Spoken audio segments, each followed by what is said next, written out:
बाल आएगा नरम का एक वाली मंगा लो यार।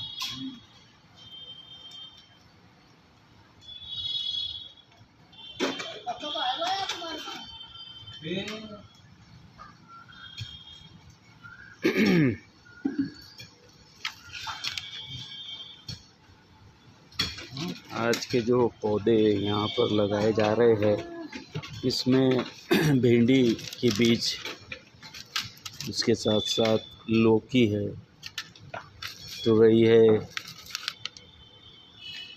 कारला है। इस तरह से इनके बीज लगाए जा रहे हैं यहाँ पर, ठीक आप देख सकते हैं।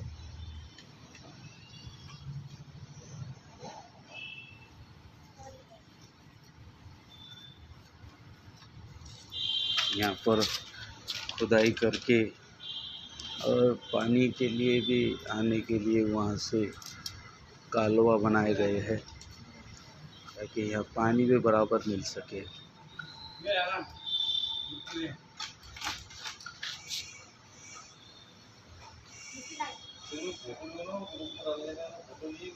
फोटो ले सकते।